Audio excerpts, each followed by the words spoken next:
The first 49ers wake up of December begins with a rousing win over the Philadelphia Eagles to mourn the death of the Eagles Super Bowl aspirations. Larry has chosen to wear green today to lay them down in their graves.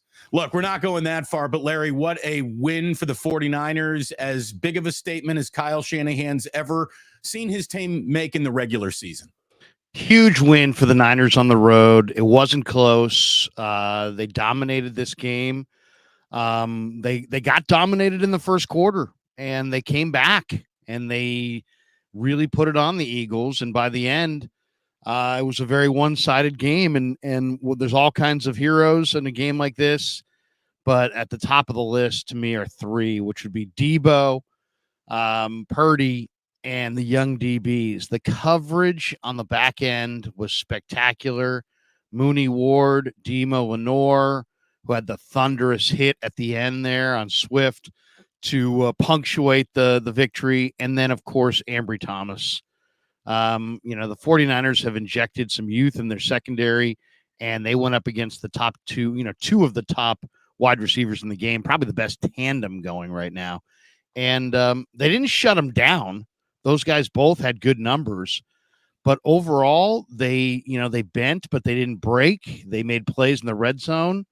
Very impressive by the 49er coverage team. And then Deebo's a primetime player, and Brock Purdy is that guy that nobody wants to admit that he is. And the Niners are one, I guess, if they can win, they can run the table and somebody can knock off Philadelphia, possibly. The road to Vegas comes through Levi's. It ain't over till it's over. And it ain't over yet. There's still a lot of football to be played. An awful lot can happen to the good and the bad. That's how much we got. More than a month of football left here. So lots to do. But, man, everybody had this game circled. Whether you even root for the 49ers or Eagles doesn't matter. You saw this game come out in the regular season and you thought, whoo, that's going to be a big one. And it's set up early, where it looked like it was going to be Philadelphia setting the tone and grabbing a lead and making the 49ers play catch up from way behind. But way behind never became way behind, Larry. It was only 6-0, and field goals officially get you closer to losing than they do winning in a game of this magnitude. By the way, there's a new element to where if I put my thumb up, it like turns into a thumb emoji thing on the screen. Did you just see that? It was weird. No, do it again. I think that a thumb came up or something happened. I froze for a second. Anyways, I guess the whole point was the 49ers, I wouldn't say they came from way behind, but they did play a little come from behind football. All the boxes that you want to see a team check. That was the worst opening quarter of Kyle Shanahan's entire head coaching life, Larry. I mean, it could not have gone worse, but for the scoreboard not tilting all the way to 14-0. It's a great point. I mean, Philly dominated that first quarter, but they were only up 6-0. One thing that I thought was surprising, though, is, first of all, credit the guys who kept them afloat in that first quarter, right? So Philly gets a long drive on the first drive. They get down to the red zone. It's 3rd and 7 from the 8. Hurts goes to A.J. Brown on the back shoulder, and Mooney Ward was all over it. And he also had the big hit on Gainwell on the first play of the drive. So the drive starts with a monster hit by Mooney Ward, and it ends because Mooney Ward had blanketed coverage on A.J. Brown and got the PBU. And what I loved about the game was just that the officials let them play. It's a big game. These are physical teams. They're good teams. They didn't just, every close contact, they didn't just grab the flag. I like that. Let them decide it on the field. I'd rather the officials be a little too soft with the penalties than a little too aggressive. Don't inject yourself. They didn't in this game. But Mooney Ward, I thought, was absolutely huge on that first drive. And then on the second drive, they get down to 2nd and 5 from the 13-yard line. And once again, I mean, I can say Javon Kinlaw, and it was Javon Kinlaw because he sacked Hurts, who literally went in figure eights and then fell down at his feet. And Javon got the easiest sack that he'd had in a long time. And by the way, it was his first sack in 2 years. Yeah. Maybe longer. Yeah. Since 2020. So 3. Yeah. I mean, unbelievable. I mean, so Kinlaw's not a pass rusher. We all know that. He's more of an absorb blocks kind of a guy. But he was hustling back there, and he gets credit with the sack. But really, we all know that was a coverage sack because Jalen Hurts dropped back to pass, and he had plenty of time, and just nobody was open. So the coverage on that 2nd and 5 play led to a 3rd and 21. And then the Niners played very poised and smart football, knowing exactly where the sticks were. They knew their down and distance really well in this game, and they held Gainwell to 8 yards on 3rd and 21 and forced a field goal. And to me, if you go down 14-0, you're in a hole on the road and you're in trouble. A lot of trouble. You go down 6-0, and they're dominating the time of possession 12 minutes to 1 minute. You're still fine. You're almost winning that game theoretically, in my mind. Like at that point, you have mental edge. Yeah. So, they've already squandered a couple of drives, settling for field goals. Your drives didn't go anywhere, but we still don't know what you're about to do. So, I mean, it was one of those games that it got away from the Niners early, but it didn't get far away from them, and they stayed in striking distance. And when it was all said and done, you talk about poise. I thought Deebo Samuel scored the most important touchdown, the loudest answered touchdown of his career after the Paul Blart mall cop interference that we had. And we'll talk an awful lot about the security. There's the thumb thing that just happened. You see it? See that happening? I didn't freeze with like a white thumb that came up on the screen. Do it again. I don't know if I can just do it again. It happened accidentally. Anyway, so I don't know. I put out a video, Larry, about something happened. Something happened. It froze for a second there. I don't know what's going on. Anyway, something happened that could have rattled the Niners. The Greenlaw ejection was ridiculous. Bold-faced, on its surface, ridiculous. I still got Philadelphia fans after this video that I made calling this guy a freaking meatball. Get the hell off the field. They're like, oh, you're always whining about something. No. Philadelphia, here's what you get to do today. You get to sit down and shut up. That's it. That's it. There's nothing to say. You can't point. You can't say, oh, congratulations on your December Super Bowl to anyone or anything. You got eviscerated. The Niners came there and they banged your moms. Like, that's how loud they won that game. Not since Pat Burrells walking around Philadelphia banging everybody's mom. I mean, Deebo Samuel just scored another touchdown and banged another mom in Philadelphia. That is how loud the 49ers won this game. Welcome to 49ers at night. Good morning, everyone. We're working blue. Look, we're seeing images. We're banging moms. It's off the rails. How bad the 49ers won that game. We're not even 10 minutes into this thing, and moms have been banged. I mean, it's just. Hey, start with your best material. I've always said. Moms we're Mother's Day wasn't that long ago either. I mean, it's just. I'll tell you what was long for mom. Deebo Samuel. And there's 3 touchdowns. Larry, first of all, that touchdown that he scored right after the mall cop, the first energized the Eagles for the Jalen Hurts brotherly shove. So they got a touchdown. And then all of a sudden Deebo goes on that 48-yard, I'm going to just shake an eagle right off of me. You thought you had me tackled. What you're going to see is me take this to the house. Oh, he dominated that whole series too, Damon, because he had the kickoff return. So I really love Deebo on the kickoff return.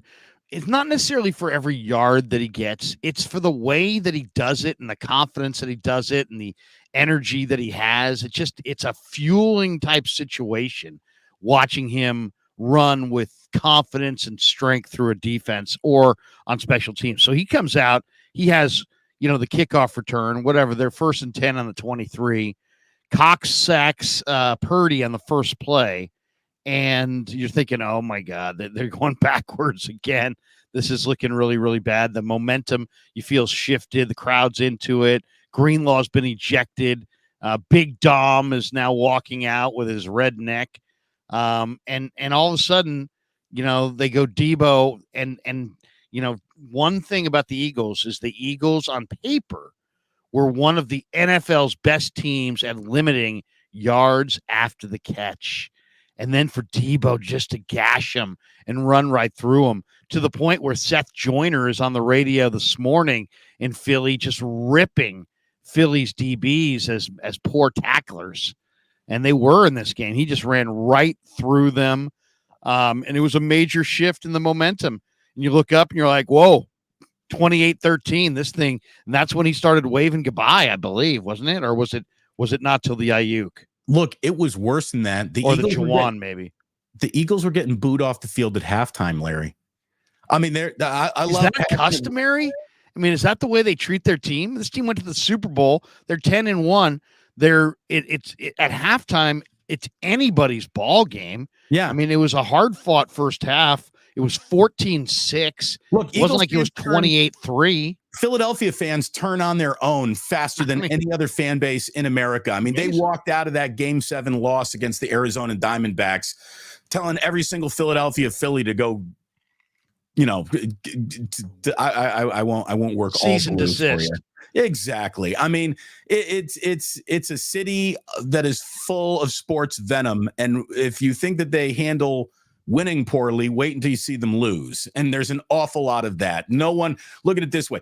Philly fans love to point to, cry more, whine more. It's the biggest city of whining crybabies after a big loss you're going to find in sports. So Philadelphia, put a Geno's in this side of your mouth, a Pat's in that side of your mouth, realize both of those cheesesteaks are tourist traps and they suck, and take the loss. And we're not even going to do the show where we try to re-examine what happened in the NFC title game, because we all know now the show isn't even necessary. We need one highlight. We do need one highlight. We got a highlight? Show something. Yes, here we go. Hit me with a highlight. Oh, he seems happy. This guy, here he is. A real professional football team with real professional men take a loss. Instead, they cried about it. Oh, if our quarterback wasn't hurt, if you would have freaking blocked for him, he would have been hurt. You suck. You're not man enough to admit it. Now you're going to come back here, and you're going to get your ass kicked again, and we're going to show you how men play. Not like those little whiners from the West Coast who drink their little wine with their pinkies up and act like you're so superior. Guess what? This is Philly. You're going to lose. You suck. Then guess what? 42-19. You gotta love the authentic Philly fan. Look, I'm sure that guy goes home and he kisses both of his children on the head and is he's a normal, regular guy. He's a great guy. He's a great guy. But as a sports fan, he's delusional, and he has attached so much of his self-worth to his football team doing anything that today that guy might no longer be with us. That guy might have jumped off some building or something last night. Pinky in the air, pinky up your ass. That's how bad you got hammered last night. Pinkies up for Philly. Oh, dude, you know what? Big Mac 8675. Pinkies up for Philly. Let me enjoy this coffee right here, Larry. We do a little sip of the day. This is little pinkies up. White wine. I'm gonna go double pinkies. Double pinkies up. Double pinkies for that guy. I guarantee you a loud horn ends that guy's workday. I guarantee you. Look at it this way. He doesn't even live in Philadelphia. He's from South Jersey. You can just tell. Larry, it was a absolute dominating game for the 49ers. I mean, really, one of the loudest statements Kyle Shanahan's team's ever been allowed to make in a regular season. It's one of the loudest statement games that has been made in the NFL all season by any team, any franchise. And, we're not some goofy, they're about to be anointed as Super Bowl champion, Yahoo bunch of homers morning show. That's not what 49ers Wake Up is about. 49ers Wake Up tries to frame things properly and in reality. And the reality is that this game could be played back in Philadelphia, and maybe the Niners could lose that game, because that's what the NFL is. That's what the NFL is. The day that you play your best football means nothing to tomorrow. Means absolutely nothing to tomorrow. I mean, what got decided? What got decided yesterday?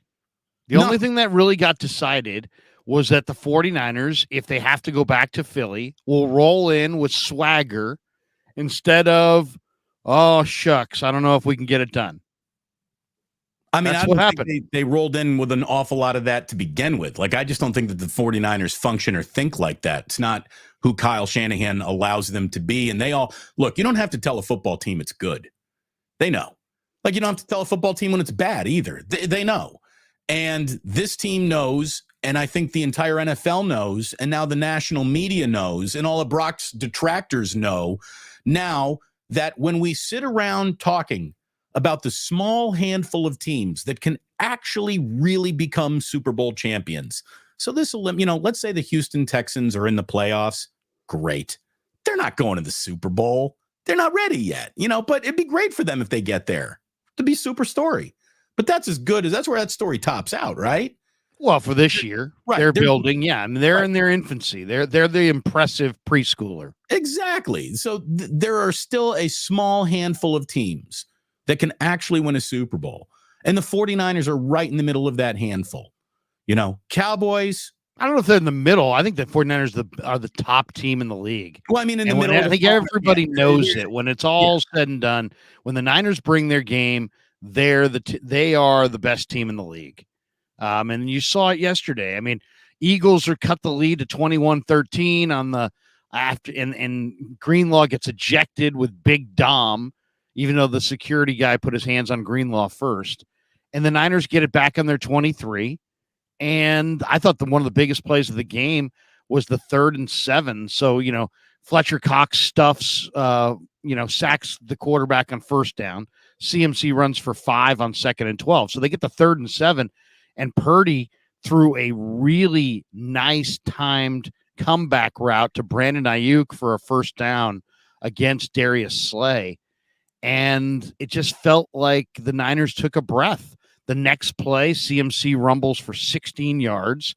And the play after that, Purdy goes to Deebo for 48, and he goes untouched through the middle of Philly's defense. And, you look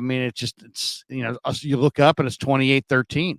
I mean, and the Niners took control of this thing. But if you said what was the key to victory, I think it was 2 things. Brock Purdy playing with a ton of poise in that environment, that atmosphere, very difficult to do. Very difficult to do. For a 23-year-old quarterback to play as mistake-free football as that guy played for the most part, very difficult to do. I think that has to be applauded. That's one. Number 2, on defense, the 49ers as a defensive unit kept Philly in 3rd and long a lot of the day. I mean, I didn't look exactly how the 3rd downs broke down, but we didn't see a ton of the tush push because the Niners won on 1st and 2nd down, and they got into a lot of 3rd and 5s, 3rd and 6. Heck, we saw them punt in a situation where I thought they would go for it. That late 4th and 2, I was surprised. That's the thing. I guess it wasn't even that late, and he just didn't want to give the Niners the ball back on their own side of the field. But I even got stop him on D. I got a text from John Kincaid, who is a Philadelphia sports talk show host who came on my channel last week, Larry, and he said, he's like, I can't believe Sirianni didn't go for it right there. And he basically told his entire team that everything we're doing all season long that has worked for us, we don't think can work today. And that was like a message that the Eagles probably didn't take very well on their own sideline. And that's when they realized, yeah, we're just not going to get this done today. And look, you talked about 3rd down. The Niners were 8 of 11. Didn't feel like an 8 of 11 day on 3rd down for the Niners, but they were, and the Eagles were 8 of 15. There's a lot of That's a great number for the 49ers for Brock Purdy. I mean, that's the quarterback down. Yeah. 3rd down. What do you do on 3rd down? 8 of 11 against the best team in the league in their joint, with all the pressure and everything that goes into it. Damon, I think we also got to credit Kyle Shanahan here because, the Niners are down 6-0. They get the ball back in that 3rd possession. They get down to 3rd and goal from the 2, and you're thinking they're going to have to settle for a field goal here. And I thought that play design on the touchdown to Ayuk was just awesome. I mean, one, it was great chemistry, a great connection by Ayuk and Purdy. Purdy threw it to a spot. Ayuk got to that spot and touchdown Niners. But, I believe you had a 3 wide receivers bunch to the right. You had a play action bootleg. You had the orbit motion with Deebo moving away from, moving from left to right. and you had Ayuk in the back, and they also had Jennings up front. And it was like they were worried about Deebo. They were worried about Purdy running. They were worried about the quick underneath route to Jennings, and nobody covered the best receiver going right now. And he was in the back of the end zone and just a perfect timing route. There was really nobody there. Great throw, led him perfectly. Great diving catch.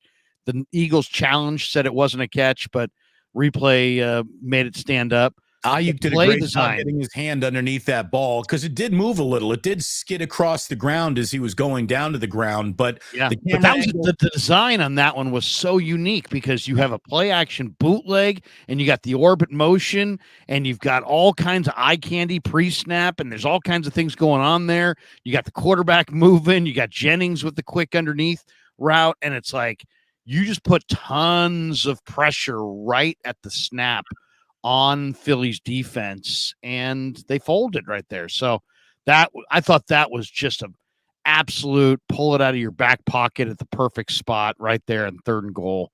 Maybe the call of the game. Sometimes, to really find out what happened in the game, you got to look deeper than the numbers show, and you got to find what a lot of people refer to as hidden yardage. Very rarely is hidden yardage right there in a rushing total. But that to me is where so much of the difference in this game was, Larry. I mean, the Eagles, one of their calling cards is how well they run the ball. 46 rushing yards for the Eagles yesterday. 46. That's it. 46 in a game that they were leading. So, I mean, when you're up, and they were only up, 6, but still that's up. And that means you start running the ball. You're not as aggressive. You kind of go into what you do, and you get out of these are the special pages of the playbook to go back to this is our meat and potato pages of the playbook. There was no meat and potatoes for the Eagles yesterday. They couldn't get anyone going on the ground, Jalen Hurts included. And I mean, the 49ers outrushed the Eagles 146 to 46 yards. Like I said, hidden yardage doesn't usually mean rushing total, but 100. I had no idea, would never even presume that the 49ers are going to outrun the Eagles by 100 yards at Lincoln Financial Field, while Brock Purdy was also throwing for over 300 yards, 4 touchdowns. Deebo Samuel was scoring 3 different times, and again, just banging moms. And it was as scary as the 49ers have looked all year. They have 42 points in 3 quarters, Larry. Well, and not only that, I mean, the Niners pulled away with 14 in the 4th. So, I mean, it wasn't like this game wasn't close. And from the outset, the Eagles led 6-0 at the end of the first quarter. It was an 8-point game at the half. The Eagles lost balance in this game. They had 45 passes and 18 runs. And they ran for 2.6 a carry. Go back and look at their box scores this year. They've been holding teams to 2.6 a carry and running for like 7 a carry. I mean, DeAndre Swift was totally neutralized. He had 6 carries. He ran for 2.2 a carry. Gainwell, who's burned the Niners quite a bit in the past, was, he had some nice catches. It's a really good backup running back, man. Yeah, he is. But I mean, 2.5 a carry. Boston Scott 2 yards in his 1 carry, so nobody ran the ball effectively at all, but they didn't commit to the run either.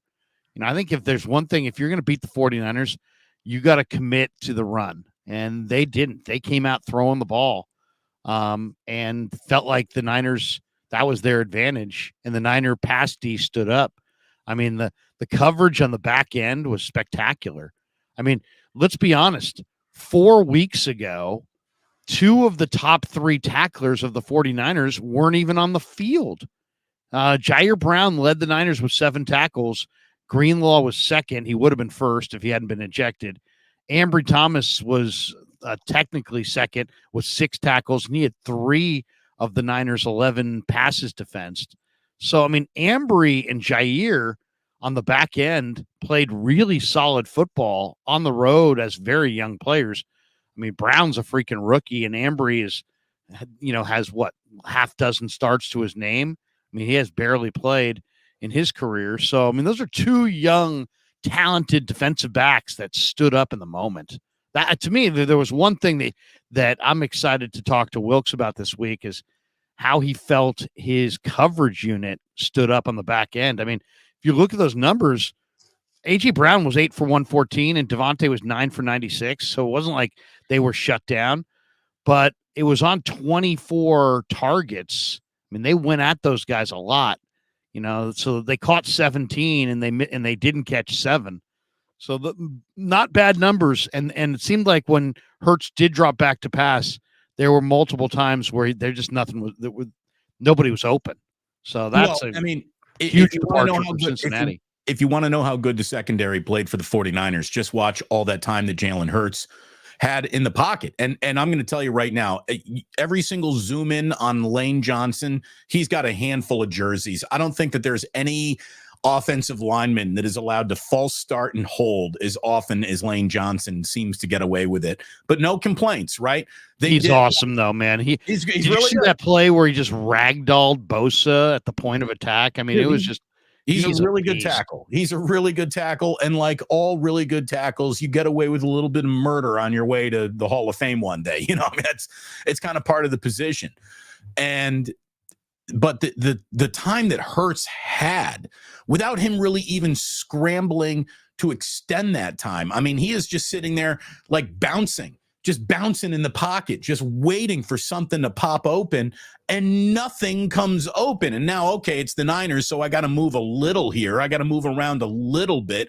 And he moves to his second location, and now he's kind of bouncing over there, just scanning the field. He's on his, there's only 4 guys in the pattern, yet he's on his 6th read. I mean, he's looking anywhere to go with the ball, and there's nowhere to go with the ball, and that's a coverage sack. That is coverage.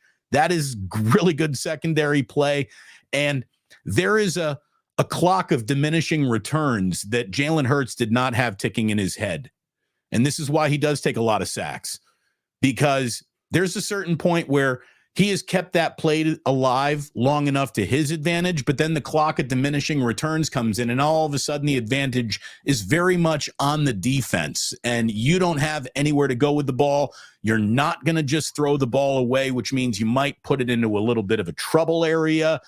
And or Javon Kinlaw is going to fall down on top of you, which he did twice yesterday. So I wouldn't even say it was a great day for the 49ers defensive line. They got their jobs done and they maintained discipline. They didn't give Hurts the escape hatch, and that might have been the best part of Kasurik's game plan up front, Larry. They rushed as one. The escape hatch, which Jalen Hurts lives off of, really wasn't there for the taking in any one dramatic play or fashion. Sure, he got away a couple of times. That's what he does. But it wasn't a day of, oh, he's got nowhere to go, so here's Michael Vick and his legs and you're in trouble. It wasn't that. It wasn't that at all. No, 3 sacks, 9 hits on the quarterback. That is, I would say, exactly the minimum of what they were hoping for. They got at least that. That was good. But the best thing, and Bosa said it early in the week, he said the key in this game is going to be for us to rush as one. In other words, you can't play tons of games. You can't play all kinds of looping stunts and twists. You got to kind of keep them hemmed in. You can't give them an avenue to run. They didn't. Right. I mean, for the most part, escape hatch. You vacate a spot. That's where Hurts is going to go. Well, and he did move at times, right? He ran 7 times for 20 yards. He had the tush-push touchdown, but he averaged 2.9 a carry. So, I mean, this guy can average 15 yards a carry. He when he gets out, he can burn you for huge swaths of grass. So, I mean, he didn't. So that, to me, I thought the defensive line's defending of Hurts was really, really good, because we know what he potentially could do. I also think there's one aspect of this game that we're not talking about that needs to be talked about. The 49ers, you could say, if you wanted to, disrespected the Eagles last year. And to me, I didn't think of it as disrespect. The Eagles, I know, took it that way. I took it as the 49ers really believed they had a damn good team and a very good chance to win that game. The Niners were not coming to Philly last year to just try to be impressive. They came to Philly to win that game and felt like it was taken away from them. Then they didn't acknowledge Philly. They really kind of pointed to themselves inwardly and said, "Hey, we lost our guy," and so on and so forth. And Philly took that as huge disrespect. The Niners weren't going to be able to really serve their message and stay true to, what they've been unless they put one on Philly. If they lost this game, Philly would be like, quit your whining. If the Niners won a close game because of a play here or play there, it would be like, yeah, okay, you got us this time, but you'll be back for round 2. But now the way the Niners reacted to last year's loss kind of starts to make a lot more sense. They're a whole lot better. Well, look, everyone, a whole lot better. Everyone is beginning to realize what they've known all along, that Brock Purdy is a game-changing talent. I mean, a lot of people don't want to admit that still. They say, well, he's just a system guy and he's in the right place at the right time, and that's all he is. Well, it doesn't matter because there's nowhere else he needs to be. All he needs to be is right here playing for the Niners. And the Niners, when he plays that efficiently, start drifting into the lane of, I don't think anyone's going to beat them. I mean, it just, a lot of times this is what happens though, Damon, when the prevailing wisdom is that you're not that good, and then suddenly you are good. There's initial pushback. Joe Montana, older Niner fans remember this well. Joe Montana won a Super Bowl, and yet in 1984, he's being questioned as, yeah, but there's Marino's so much better. And all the talk going into Super Bowl 19 was, yeah, Joe Montana's a nice little story, but he ain't Dan Marino. Because you look at Marino, he's 6'4". Look at Marino. Look at this arm. Look at this release. Look at these stats. Marino.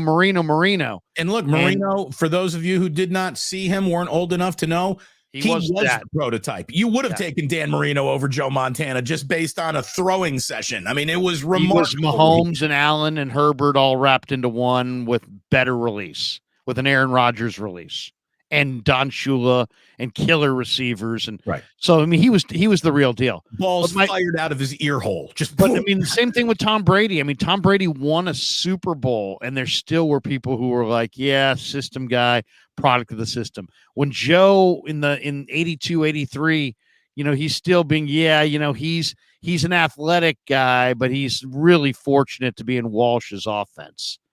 And Brock Purdy's gotten a lot of that. Yeah, he's this, but he's got Shanahan and all these weapons.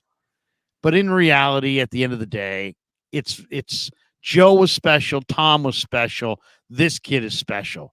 Now, I don't know if he's special on their level, but I think he's good enough to win with. They feel like he's good enough to win with. That's really all that matters at this point. And the kid just played. I mean, when you really think about it, 23 years old on that stage with that pressure in that environment to go in there, throw for 300 yards, 4 touchdowns, no picks. Pretty damn good stuff, man. I mean, that's pretty much, if I had said Friday, guys, Purdy's rolling in, he's throwing for 3 bills, 4 touchies, no turnovers, and they're going to rout the Eagles, people will be like, what are you, his brother-in-law? You know what I mean? Homer. Yeah, you freaking Homer. You Purdy Stan. Well, guess what? That's what happened. I'm telling you, it was really impressive. We'll get to just the facts of this game, but as your Eagles friends, as your friends who want to dismiss or say something snarky like, oh, congratulations on winning your Super Bowl in December. You just look at them. We'll be back. You just look at them and you tell them 8 yards of play. 8 yards a play. The 49ers average is that the yards per play. Is that going to shut them up? 8 yards a play, Philly. 8 yards. That means you're getting plucked like a chicken all afternoon long. 8 yards per play, and that is with -2 yards the total offense of the first quarter. So for 3 quarters, you got about as physically dominated and embarrassed as football teams are allowed to become in the NFL. I mean, that is just getting cooked. Purdy, by the way, if you want to go, well, what did he do yards per pass? 10.7. The 49ers averaged a first down per pass. 10.7, nearly 11 yards per pass, 8 yards per play, outrushed the Eagles by 100 and outscored them 42-19. That's one of the biggest ever shut the hell up wins in football in the last 4 or 5 years. It really, truly is. So again, when you win, say little. When you lose, say even less. It's not in the DNA of Philadelphia to do that. So you're going to have to come back with them at talking points. And you can get clever and you can call Dom a meatball like I've already had. You can talk about Deebo banging moms, which maybe is a little too spicy for some of you. So here's Banging Moms. Welcome to Banging Moms. Maybe that should be the new name of the show. Maybe not 49er Wake Up. Just call it Banging Moms. It's not 49ers woke up after banging your mom. Well, it doesn't, it's a little clunky, but we can work with it. Streamline it a little bit, but it's not. Kev, can you work it into the title? Not since Gabe Kapler. Excuse me. Hey, Gabe Kapler's got a job, everybody. Gabe Kapler's got a job. Wait, did he? Oh, you didn't see that? He's the new Marlins assistant general manager. Oh, so he'll be saying we need more platoons over here. He's going to be down in South Beach at some place going, the salsa in this taco is so scrumptious. It's transcendent. I will give this, when you throw in the cabbage and the seafood and the seasoning with a little cilantro, I mean, it is all right, Gabe. Fantastic. I give it a 46. I love it. Not since Pat Burrell was walking around Philadelphia banging everybody's mom. But look, all you need to say, and this is appropriate for any and all age groups, no matter where you say it. You can say this on terrestrial radio and no one's going to get mad. 8 yards per play. Philadelphia, shut up. Not even your security guard could come and rescue you.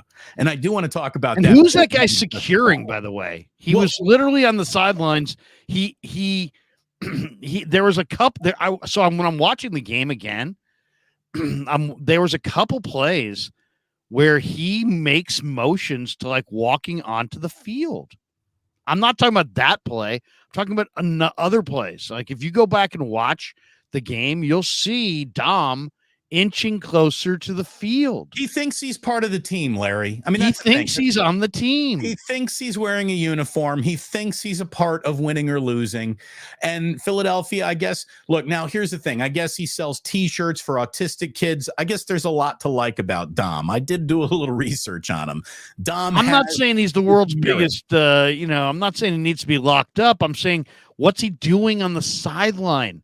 Let's take all non-essential. Yeah, I mean, if he's security, isn't he supposed to be wearing a yellow jacket facing the crowd instead of he looked like somebody's uncle, who's got sideline passes. Does he think that some 49er or 49er coach is going to come running across the field and just start attacking Sirianni? Like, you're not a body man on a president. You don't have to be on his hip at all times. It is kind of ridiculous, but he thinks he's special. Seen probably too many. He had an earpiece. He's a very large man with an earpiece, and he had a very nice Eagles hat with an Italian flag on the side. That's a thing. And the Italian flag, I called him a meatball. Some people are like, Damon, you can't disparage Italians like that. Oh no, yeah, you can. And your Uncle Vinny wants you to grow up and stop being so soft. Oh my God. Once again, one of the proud sponsors of the Krug Show, the New York style Italian sausage. We love Italians. We love Italians enough to be able to make fun of them on this show when need be. And Dom, he ordered one. He ordered one like a chicken parm last night, and we delivered it. What is he doing with his feet on the chalk? Just straight up, what is he doing with his feet? Who's he protecting? Chalk? And then forget about where his feet are. Why are his hands on an opponent? Seriously, what are you doing? What are you doing? Dre Greenlaw. In what world is he allowed to touch Dre Greenlaw under any circumstances? Right. And why you would possibly think that it was an equitable situation to throw out the other team's leading tackler in a game of that magnitude and some security guy? They're both on the same level.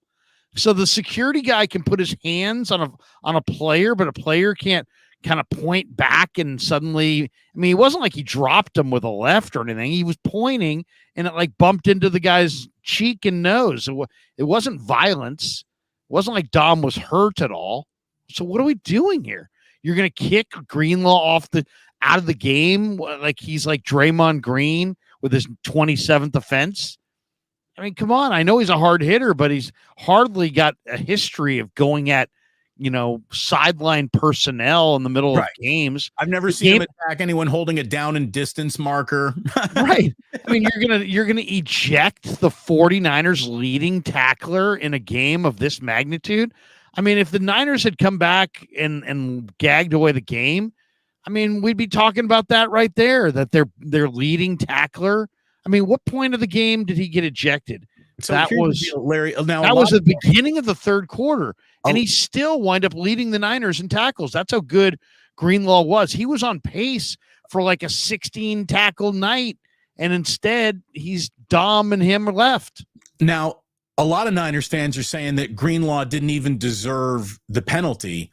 I'll push back on that. We are our reputations. Greenlaw slammed him down. Yeah, Dre Greenlaw's reputation on sideline plays is never going to give him the benefit of the doubt. He did suplex the player a little bit. He drove him to the ground. And again, guys named Dre. Hard hit. Guys named Dre coming out of San Francisco get no benefits of the doubt from officials in either the NBA or the NFL.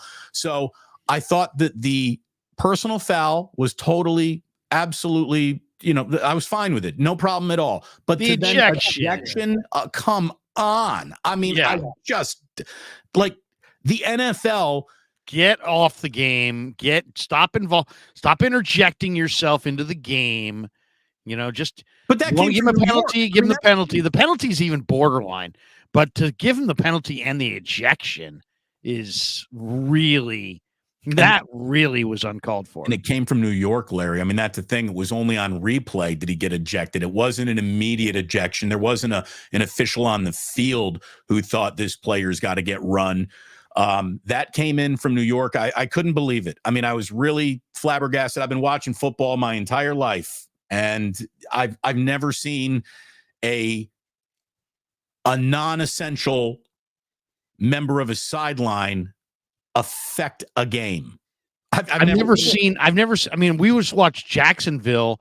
Their leading tackler is at Foysaid Aluakan. Yeah, Aluakan. There were fewer people who said his name in the broadcast than knew this guy's name. Immediately, it was like Big Dom's. What? And then immediately, everybody knew his name. He told Kevin Burkhardt where to go to dinner. And I guess they went to the restaurant that Dom recommended. Again, apparently Dom's a good guy. Dom's a hell of a guy, except he just can't keep his hands off of Dre Greenlaw in the middle of the game. My grandmother would look at him, she'd call him, he's a good eater. And good eaters know where good restaurants are. And I bet you Dom can point you in a lot of delicious spots. Where he Wait a second. Our chat knows Dom as well, Damon. Our chat knows Dom. G. Martinez says Dom the wannabe. West Coast Kings, just a simple F Dom. There you go. I'm pretty sure what I know what that means.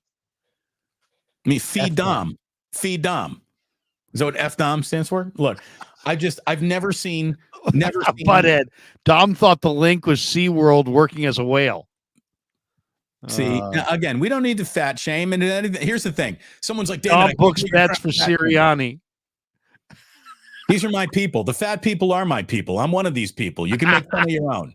So Dom's got a couple pounds on me, but look at this, Larry. Get off the field. You're a security guard. What is it with Philadelphia security guards? It's like Bruce Willis in Unbreakable. I mean, they seriously, like, if Philadelphia glorifies and thinks they got superheroes as security guards. I guarantee you this guy goes home and watches Unbreakable by M. Night Shyamalan and touches himself. He probably sits there with little Jergens and some Kleenex looking at this security guard. Welcome to Banging Moms. Let me just say this. It's not interactive. Have you ever noticed that they always talk about something and be like, and guess what? Little kids, boys and girls, it's interactive. Everything's now interactive. You don't just watch the All-Star game. You vote for who you want the manager to put in the game. It's interactive. Right. Interactive is like the new buzzword that says that everything's a whole freaking tons better. Football is not interactive. Somebody tell Dom. Mike Baker. You two are absolutely on fire this morning. Thank you. Thank you very much. Speaking of a fire report, Larry, how many you got in the room? I've got almost 600 in my little corner of the YouTube world. We're looking at close to 16 bills on this side. There you go. That means the two of us are pulling together nothing short of probably the biggest audience concerning the San Francisco 49ers you're going to find anywhere. And we thank you very much for coming by 49ers Wake Up. Damon Bruce, Larry Krueger, it is great to have you here. Hit like, hit subscribe. The channels are growing. The buzz is growing around what we're doing. And the chat is very classy over here, too. Werewolves of Sanger said Dom bangs his own mom. See, there you go. That's a bit there much. You go. And Marcelino Martinez says banging Dom's mom. All right. There we go. I mean, this show is what can you say? What can you say? What would you say Damon brings to the show, Larry? Well, it's a different kind of a crowd. You don't really get this on the radio. Yeah. There's a lot of people. Well, where's the, don't you have Annie Baby with didn't she have like a pound it? Thank you. That right there. Oh yeah, yes. We got that. we got that. We absolutely got that. And look, what we also have is the 49ers in Philadelphia Sunday evening, officially achieving maximum. Gail says, "Come on, you two. You guys are better than mom jokes. Are we? Yeah. Are we really better than mom jokes? It's nothing better than mom jokes. Let's really think about that. You can go back to a cave, you can see some hieroglyphics, and at the end of it, when you decipher it, you can realize, oh, that's a mom joke. Cavemen were making mom jokes. Erwin Kwong says, Dom's mom's better than Stacy's mom, who I heard has got it going on. Do you like that song? I have it on my Apple Music. Stacy's mom has got it going on. It's a painfully catchy song. You can't deny. Was it Fountains of Wayne? Is that who that is? Yes. Fountains of Wayne. Now that's a good pull. Now that is a deep pull. Paulie Mac. That's a Paulie Mac pull right there, ladies and gentlemen. By the way, we wish Paulie Mac. That is a Paul Mac right there. Even Paul would be clapping on that one. Thank you. Are you ready to get to Just the Facts? Brought to you by Fountains of Wayne. Are you ready, Larry? Yes, absolutely. And we have 20 super chats to get to as well. So let's get this show rolling, and enough mom banging and Dom banging, and let's start talking some ball here. Okay, here we go. First of all, Eagles fans need to just pipe down an awful lot this morning, because when it comes to the rivalry between the 49ers and the Eagles, there really isn't one. The hammer and the rival are not nails, and the Niners improved to 22-14-1 all time against the Eagles, including a 12-6-1 record on the Eagles field. And the 49ers have officially beaten the Eagles in the regular season 4 of their last 6 meetings. So Niners got an awful lot of ownage on this Eagles team. We're calling the link Levi's East from now on. That's Levi's East. Totally. Brock Purdy completed 19 of his 27 attempts for 314 yards, 4 touchdowns. He finished with a passer rating of 48.8, and his touchdown total is now 23 on this season. Not bad for a system quarterback picked with the last pick of the draft, if you don't mind me saying. One thing that we also have to throw in there, Damon, because he completed 23 of his last 29. He started 0 for 4. So that means after Brock Purdy's 0 for 4 start, Brock Purdy completed almost 80% of his passes against this Eagles vaunted D. It's one thing to have that kind of completion percentage. It's another thing to have that completion percentage tied to an average of over 10 yards per pass. Right. I mean, this guy is hunting big plays and still carrying a completion percentage that is video game like. So that's so impressive. And, your joke, Larry, about Link being Levi's East, there were more red jerseys in there. It almost looked like the Eagles were setting up the stadium for their Christmas picture. They got a lot of red and green, and those are the Christmas colors. Like, I've never seen that many opposing fans at an Eagles game. I'm dead serious about that. 49ers fans showed up and showed out in Philadelphia yesterday. They really did. It was the most impressive stadium takeover. It wasn't the most amount of fans you've seen in a stadium. Niners fans will take over stadiums down in LA. They did a nice job in Jacksonville. They'll take over stadiums. They didn't take over the link, but boy, were they well represented. So I was really impressed by all that. Yeah. Back to Brock. I mean, and by the way, we were talking about Purdy before. All of Purdy's 5 best games in his career, as far as passing yards, have come this season, and 3 have occurred in his last 4 games overall. How about that? That's pretty good. Well, you want some how about that about Brock Purdy, Larry? I'd say I hope you're sitting down, but I see that you are, so let's just go. Brock Purdy's 70.4 completion percentage marks his 6th consecutive game with the completion percentage of 70 or higher, which is the longest streak of games with a completion percentage of 70 or higher by a 49ers quarterback since Joe Montana in 1989. So it's pretty good company to be keeping. It gets even better. Purdy has now registered 4 games this season with 3 or more touchdown passes and a passer rating of 140 or higher, which ties former quarterback Tom Brady and Aaron Rodgers for the most such games by a quarterback in a single season in NFL history.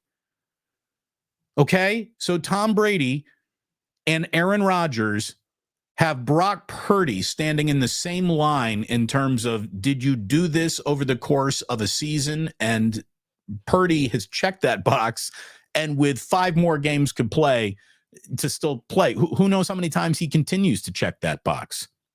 His 5 career games with a passer rating of 140 or higher in his first 2 seasons are the most by an NFL quarterback in their first 2 seasons in NFL history.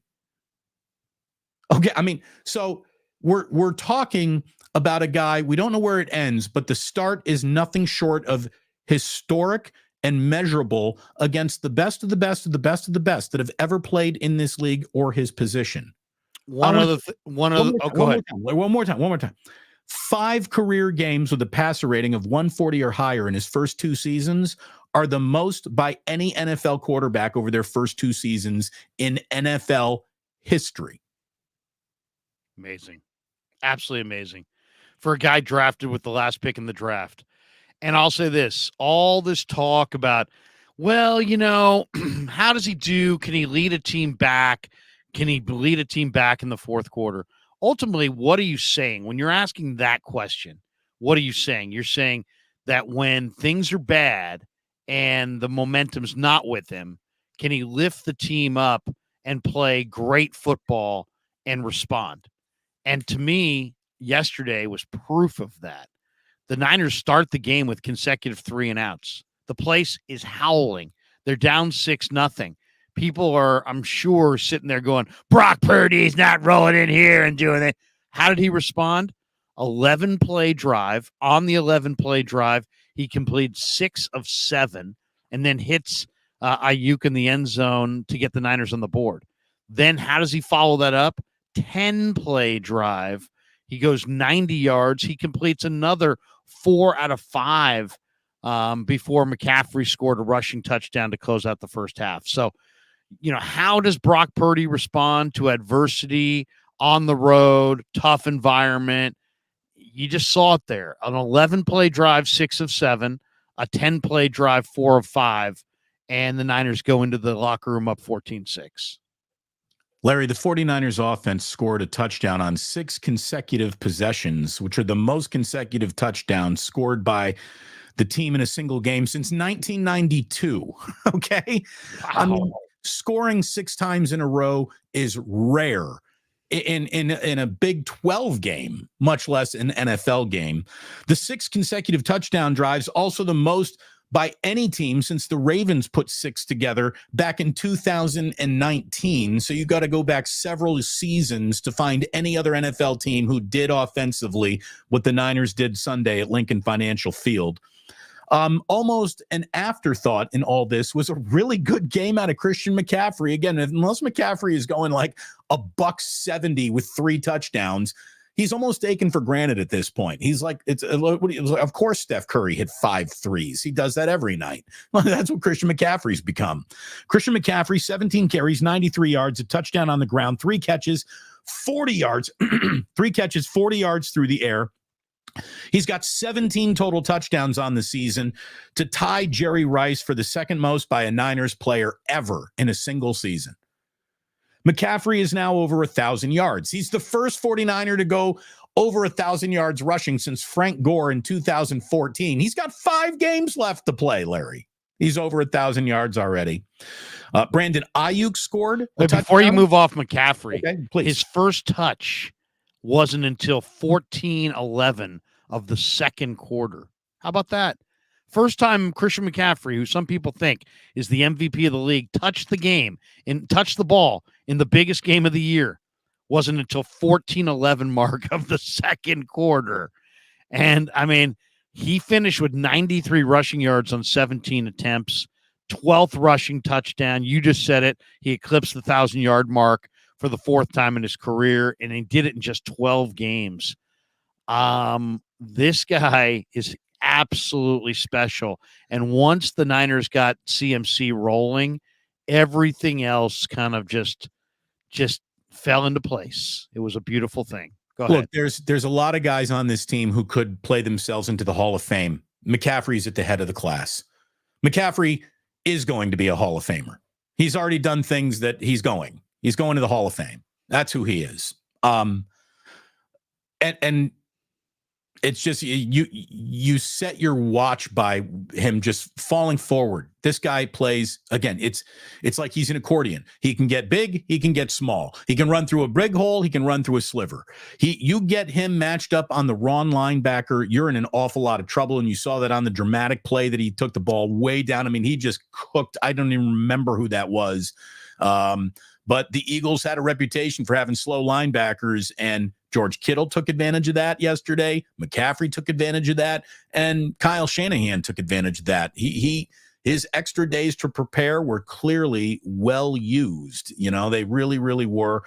Ayuk, I think it was Nicholas Morrow, wasn't it? Wasn't it Morrow? Or no, it was Christian. Morrow. I think it was Christian Ellis. It might have been Christian Ellis. It was either Morrow or Ellis, and they got isolated on McCaffrey, and Purdy just threw a perfect dime, hit him in stride. It wasn't even a wheel route either, but it sort of ended up like one where he turned the guy's hips around and just went. Just a left flat, it got the ISO'd almost like a hot route on the linebacker, just sprinting off the line of scrimmage and just ran right by the coverage. And Purdy led him right to the void. And that's the other thing too. You're starting to see Brock look in such lockstep with these receivers that when Brock can throw it to a spot and have a reasonable expectation that his receiver is going to be in that spot, how do you defend that? How do you defend a quarterback in lockstep with his receivers where they're throwing to spots and he's releasing the ball before the receiver's even breaking? I mean, it puts a ton of pressure on the D if you got a receiver and a quarterback that locked in, and he's locked in with like 3 or 4 different guys. It all fit together perfectly, and it has fit together perfectly since Christian McCaffrey has shown up more than any other in-season ad I've ever seen a team trade for. He has changed the DNA of the 49ers dramatically. Brandon Ayuk has scored a touchdown now in 4 consecutive games for the first time in his career. He's the first 49er wide receiver to do it since Terrell Owens did it back in 2001, so it's been a really, really long time. Deebo Samuel, 3 touchdowns in the same game for the first time in his career. 4 catches, 116 yards, 2 touchdowns in the air, 3 carries, 22 yards and a touchdown. And you and I both agree, for the Niners to be at their very, very best, Deebo is a centerpiece of that day's game plan, and he is just scaring the hell out of everybody who has to tackle him, has to track him. You put 2 versatile weapons. It's crazy. You can take Christian McCaffrey and Deebo, and you can you can just scrub their positions right off of them. You can just call them football players. They do whatever the coach asks them to do. They can do it from any position on the field that isn't offensive lineman. I mean, Deebo had my favorite play of the game, I thought, was the tunnel screen. The tunnel screen to Deebo where he went untouched, 46 yards untouched after the Hurts to Devontae Smith touchdown made it 35-19, and the Niners get it back with like 5 minutes left. 2 plays in, Purdy hits Deebo on a little tunnel screen, and he races diagonally through the defense unfreaking touched. I mean, and waving goodbye to everybody. And I loved it too. It's like, hey, man, you called James Bradbury trash. Yeah, I'm going to stand by that. Oh, really? We'll talk about it on Sunday. We'll see you out there Sunday, I think is what he told Kay Adams.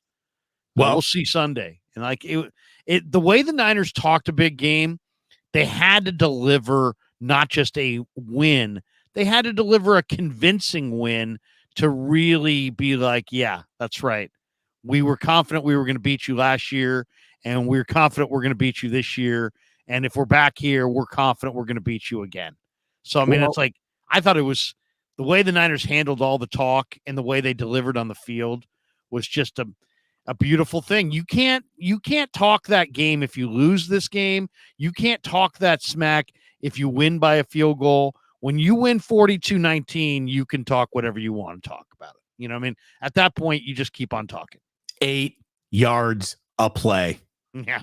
That's all you need. 8 yards a play. 8 yards a play means you're going to lose, and you're going to lose by a lot just about every single time we play. 8 yards per play.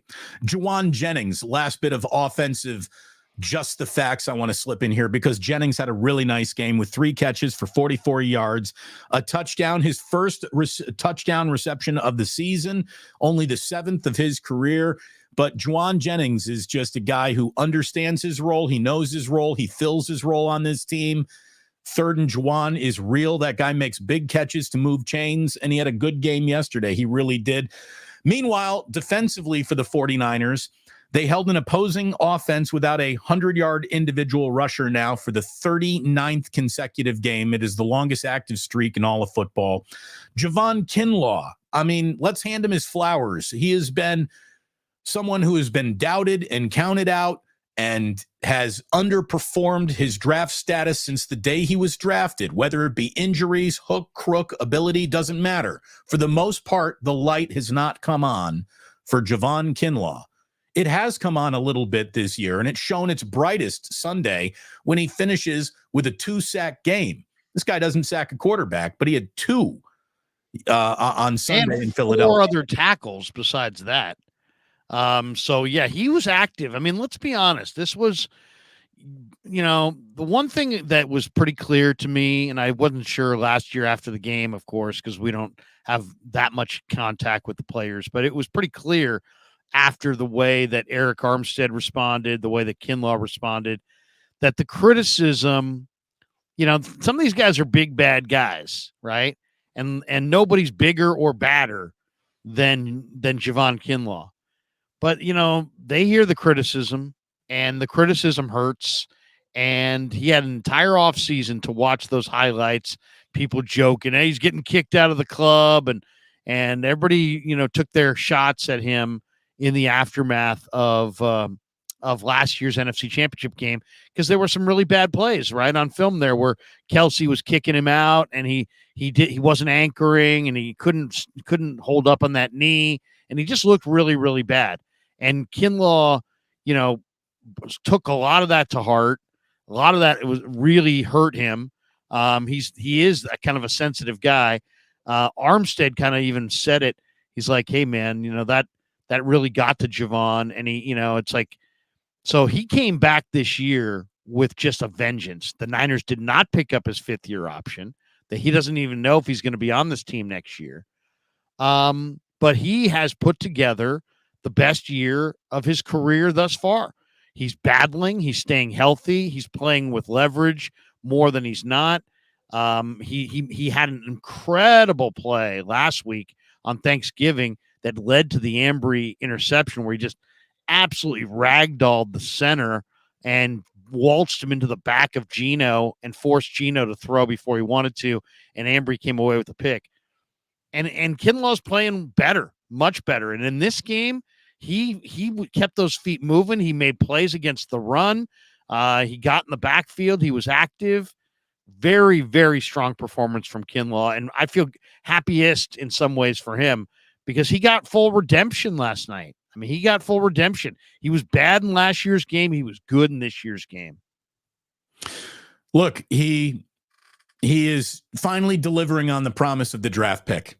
He's never going to be a star, but he's not Buckner.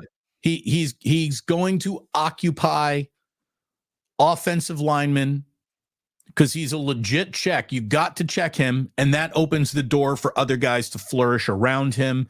And the formula, when it works, it really, really works for the 49ers. And we need to come back, I think, to Kyle Shanahan. Kyle Shanahan, in spite of the single worst, and this is measured, this isn't an opinion, that's the worst opening quarter of Kyle Shanahan's entire life. -2 yards, 6 plays run. He's lucky as hell to only be down 6-0. But after that, Kyle called one of his best games he's ever called. And somebody even, Larry, on the post 6 straight possessions, they scored touchdowns. I mean, that was like 94 49er-esque right there. Somebody asked me, do you think that Kyle was just using that first quarter to set up what he did later? No. Kyle's mission is to come out and score right away, and he usually does. So that was not I'm not saying that something wasn't established in the first that might have paid off for him a little bit later, but there was really nothing that happened that benefited the Niners in any way offensively in that opening quarter. And look at what they did still with 42 points and all those yards and 8 yards per play and nearly 11 yards per pass and all those touchdowns and just punches and bunches. When the Niners get rolling, they're a handful. And Shanahan got to do the Shanahan halftime special where he scores right before the half and then comes and gets the ball in the third quarter and scores right after. I mean, that Kyle, you want to talk about laying awake at night, having football fantasies. That's always right in the middle of Kyle's football fantasy. I want that wraparound score around the halftime. He got that. And just the Niners are so comfortable in that mode that I think the advantageous thing to do if you're going against them is to make them as uncomfortable as possible and just don't let them get what they want, which is they want to kick it off and they want you to kick it off to begin the third quarter. And they feel most comfortable kind of scheming the game with that in mind. And I just think that if I was going against them in a playoff game, I'm just if anything I can do to make them uncomfortable.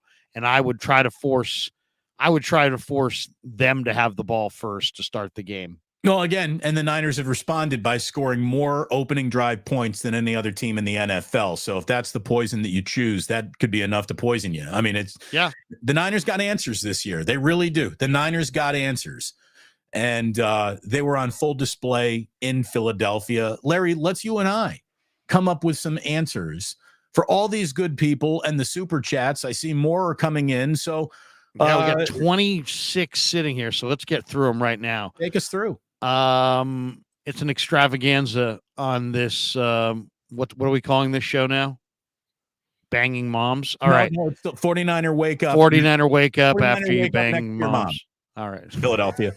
Yeah. What's that? Say it again. Philadelphia. Elite Archer 23. I was wrong. I thought Kyle would be conservative and take the ball out of Purdy's hands. Kyle is glowing as a coach, and I was wrong. I remember. How good does that feel? How does that Elite Archer? I feel like Elite Archer, he gave us $5, but I think he took more than he got a lot out of that. Look at that. It's a man who admitted he was wrong. I remember specifically on Monday when we did a special 49ers wake up ahead of the game of the year, him saying, I think this is going to be a loss. And I said, well, just look, if you're wrong, show up on Friday and admit it. And he did. And Elite Archer stock is going up on the NASDAQ this morning. Look at that. Maybe that's the theme of today's show. Call up or send a super chat. And let's all admit when we're wrong. Kakoa Ace says it took a tush push for Philly to score a touchdown. Coverages was as good as it gets. Thanks for the show, guys. Keep up the content.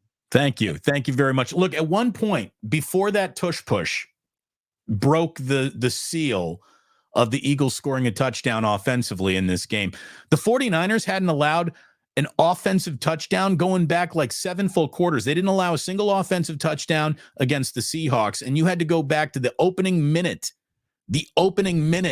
of the fourth quarter of the Tampa Bay Buccaneers game to find the last offensive touchdown they allowed. So they basically almost shut out because it was the opening minute of the fourth quarter. So they play the rest of that fourth quarter against Tampa Bay without allowing a score. They don't allow an offensive touchdown up in Seattle. And the first 2.5 quarters of the Philadelphia game, they don't allow a touchdown. It's funny. We all know how good this defense is, and it's still underrated all at the same time. You know what I love the most about the tush push? They scored their tush push touchdown. Greenlaw's ejected. There's, whatever they score in less than 5 minutes.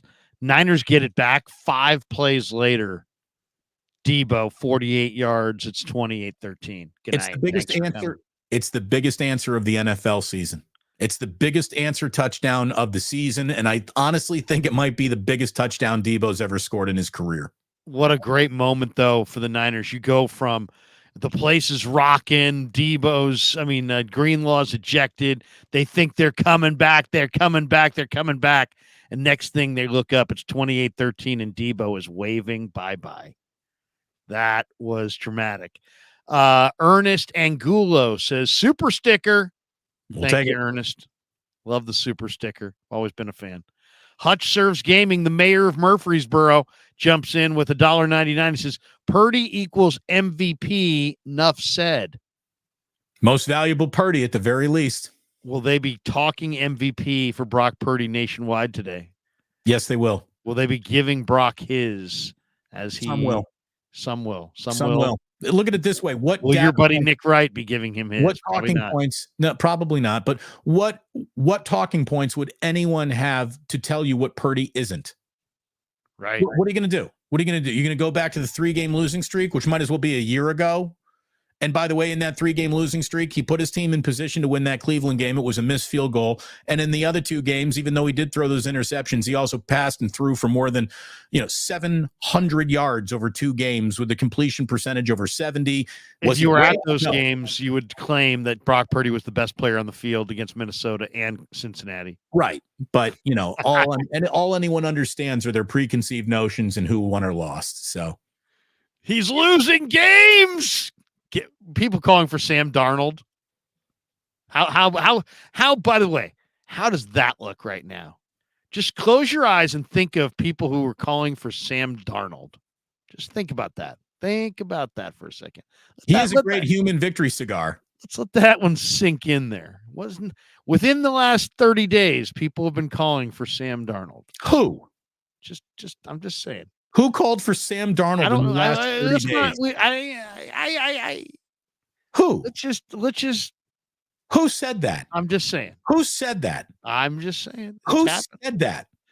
People have said it. People have said it. Somebody must be really. Oil Chaos says Niners decked in black getting off the bus was fire. Yeah, it was like they were throwing a funeral for the Eagles. Put on the murder gear. They looked like part of Tony Soprano's crew getting off the bus. More than Dom did, to be totally honest with you, when it was all said and done. I could see Dom at the bada bing. Krug and Bruce Disciple says Sirianni should have changed the Italian flag on his visor to a white flag. Surrender. Once again, you're wearing a visor. How much trash can you talk while wearing a visor? Here we got Cryptic. What do Niners have to do to keep momentum going and not get too high off this win? With 5 games, Ravens is the next test, but even they had slow starts. I'll tell you, Cryptic. Go ahead. I think the Niners got the perfect opponent coming up. It's the Seattle Seahawks. Seattle's gin up the blood as much as any team in football. It's still a big rivalry, and that's a division game, and Kyle's going to want it, and this team's going to want it, and they're going to think that they can get it at home, and I love that it's Seattle up next. I think it's going to benefit them. And what's after that? With Seattle, then it goes, Arizona? Or is it Washington, Arizona? Or Arizona, Washington, Baltimore? I don't know exactly how it all shakes look out. Up the schedule here, but because I do agree with you. I think that Seattle's the perfect opponent because they always get up for Seattle. And you know what? I think the Eagles got the perfect opponent too. You and I talked about this on your postgame show last night for a minute, Larry. The Eagles got the Cowboys coming up next. And the Cowboys are going to have a little bit of a rest advantage on the Eagles, and the Eagles are licking their wounds for the first time all year. But that's the right team because the Eagles are going to be way up to play the Cowboys, a division rival. Now, all of a sudden, the 1 seed, which you thought when you were 10-1 was all but in the barn, looks a lot different. And if you lose to the Cowboys, it's going to feel a lot different. So, are they going to lose to the Cowboys? I mean, I personally think they're going to beat the Cowboys, but a lot of people feel like the Cowboys are better than I think they are. So look, the Cowboys are officially cooking offensively right now. And Dak, if Dak played his worst football against the 49ers, the football that Dak has played since the Niners game has been among the best football of his career. And he is an easily over-criticized, underrated talent. He really is. Dak is pretty damn good, man. He's not bad at this. No, So, you could argue he's climbing that MVP conversation the way he's playing right now. I think that no Niner fan fears Dallas, though. No, and you shouldn't. The Niners have earned that. And the Niners have also earned the right to not fear Philadelphia anymore. But, I mean, a healthy fear. They'll always maintain a healthy fear because that's what good coaching is, and they have a very, very good coach. Cryptic says, can the Niners also continue to blow out teams for number 6? Again, Larry, I don't want to hear a word about the postseason until we're there. I don't. I really don't. I don't want to hear about the Super Bowl or quest for anything. 6. Just, I know what I know what 6 means. You got 6 more games or 5 more games.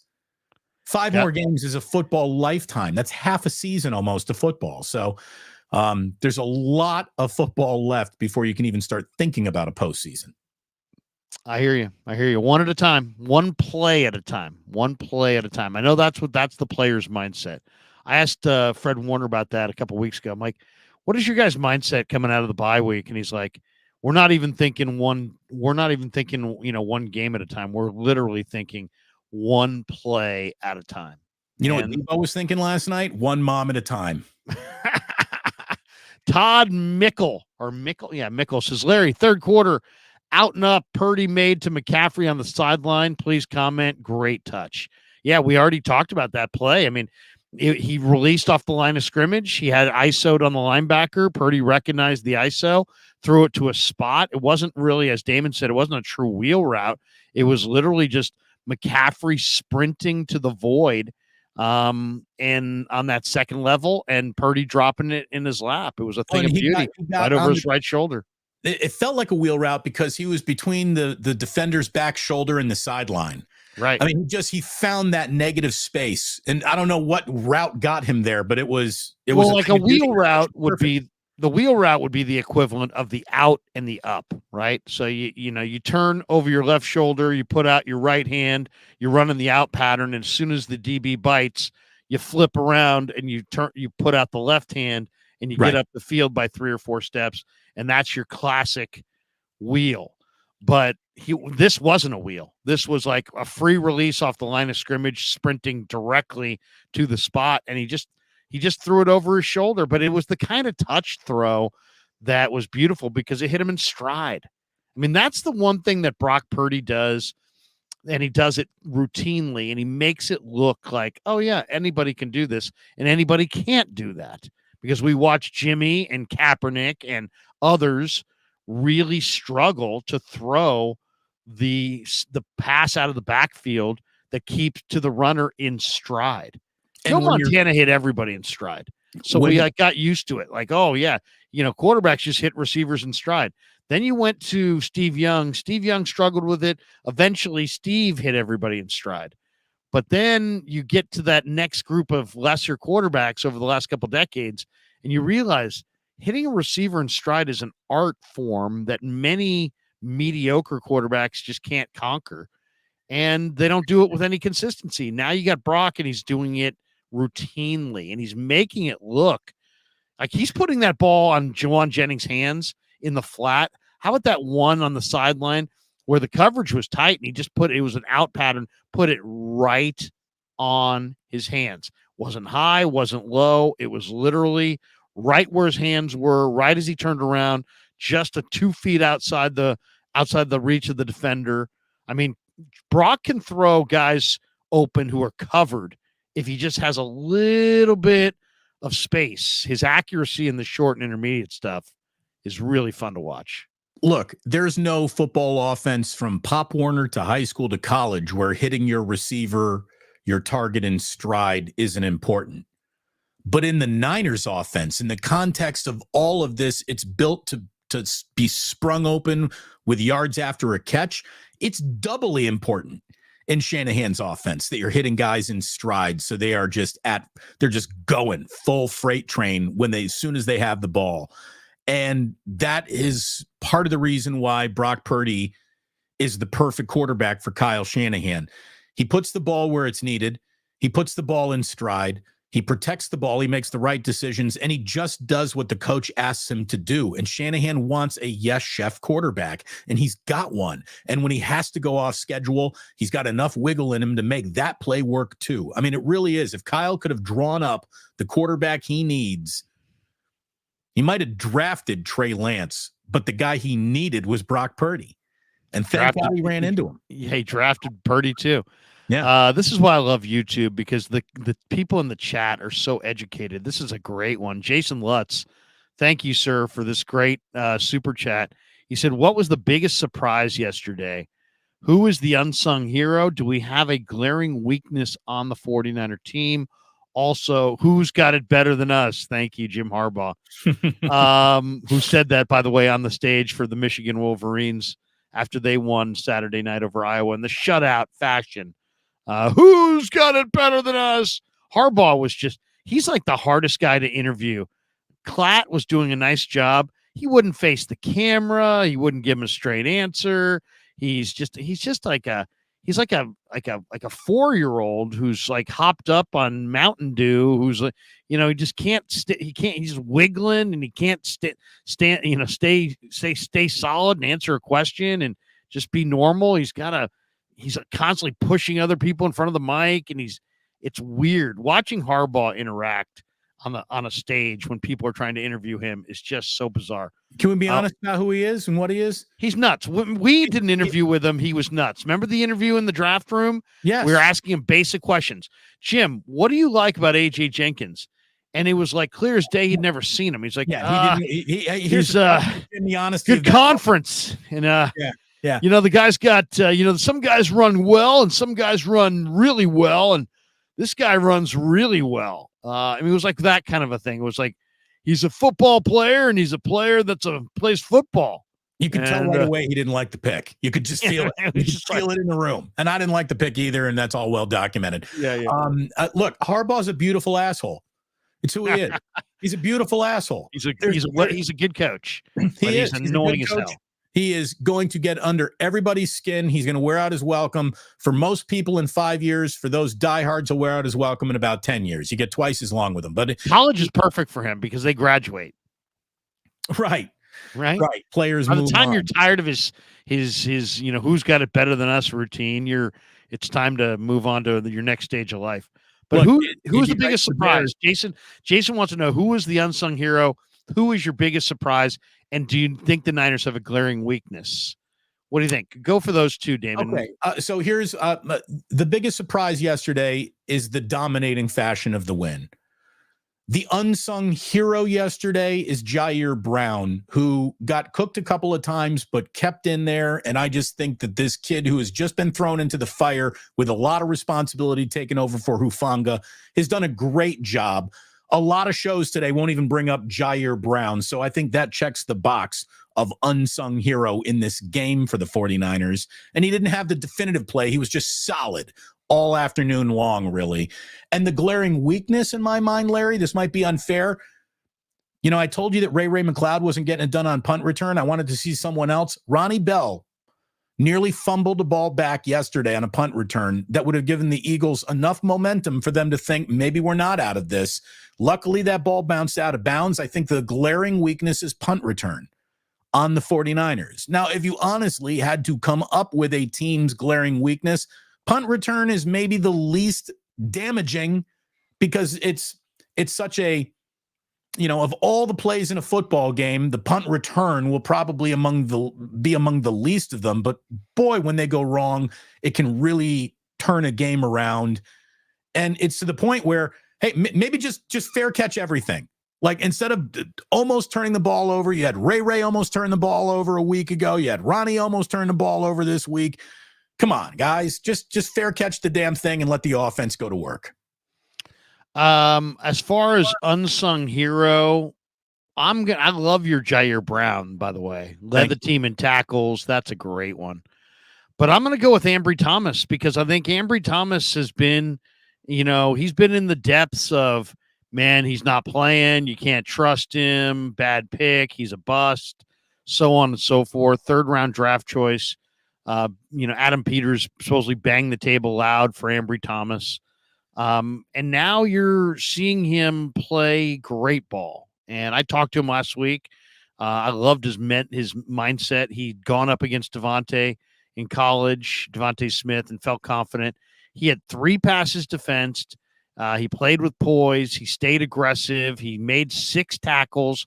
All 6 of them were solo. I think Ambry Thomas was the unsung hero. As far as biggest problem spot, I'm going to say right guard.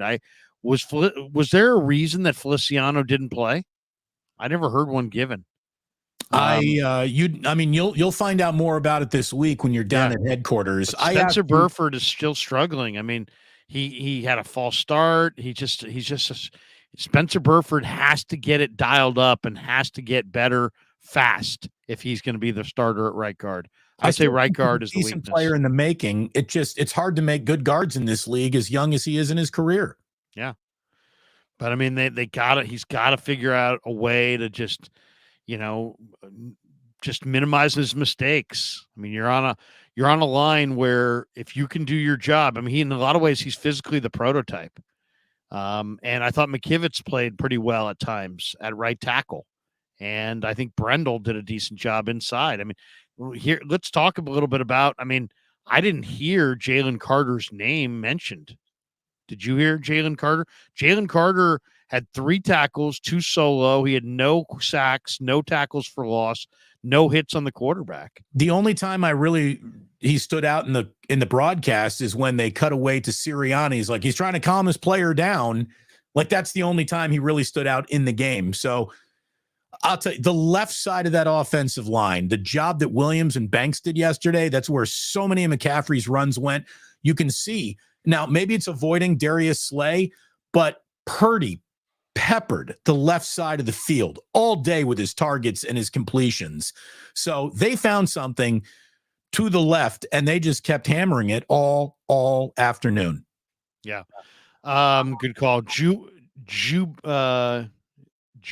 Jackson. In a couple of weeks, Seattle can do some of the things the 49ers did to Philly last night. Pete is a good coach. DK, KW3, and Scrappy D, number 1 spot. Well, he's saying that Dave Softy Mahler's burner. What's that? He's saying the Seahawks could take out the Eagles. Here's the deal. Yes, they could. I mean, it's in any given Sunday league. Anyone can jump up and bite anybody. The Eagles have done a great job all year long keeping that bite at arm's length. Again, you got to respect 10-1. That's right. They get so Philly's schedule is at Dallas, at Seattle. Then they go Giants, Cardinals, at Giants to finish. It sounds like 3 in a row to wrap it up. So it has to happen in the next 2 weeks. Yeah. And by the way, speaking of the Niners' remaining schedule, Larry, it's going to be easy to remember. We're going to give everybody a little path to remember the remainder of this schedule. It's all birds. You go Seahawks, Cardinals, Ravens, and then it's Commanders, Rams. So you got to get all the birds out of the way, and then you got Commanders, Rams at wrapping up the year. 1 week at a time. 1 week at a time. Mike Baker threw this one before, but he says you two are absolutely on fire this morning. Thank you, Mike, from that one earlier. Greg Argisi says, guys, did you hear? Bradley Copper, Stallone, and Dopey Dom went to Geno's and cried in their cheesesteaks. LOL. Oh yeah, the GOAT. Montana is 100% it. I heard the Bradley Cooper, Leonard Bernstein movie is going to be very good. He actually took 3 to 5 years of learning how to conduct an orchestra for 10 minutes of footage in the actual movie. So I want to see it. Damn, that's a lot of work. It's a lot of work. Atlanta 3 says Dom Sirianni. They are my paisans. You're so mean-spirited, Larry. Tate and I have it. Excuse me. You're reading that in the wrong voice, Larry. Okay, hold on a second. I'll do it in my Dom Sirianni. They're my paisans. You're so mean-spirited, Larry. Tate and I have specific interests. You're just mean-spirited, Larry. There you go. That's my Ralph Barbieri. Nailed it. You. That was an excellent one there, Larry. Nice job, Larry. That's our Trent Baalke. Big Dog 98. Dom bangers after every Niner game. Was that supposed to be mom or I don't know, but thank you very much, Big Dog. Sure. Big Dog. DAWG. The Dogs got left out of the college football playoffs.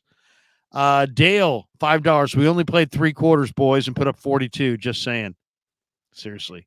Could have hung half 100 on you. If we showed up for all 4. What's Philly radio sounding like this morning? Elanta says 3rd and Jawan, a man's play. Yeah, Jawan Jennings.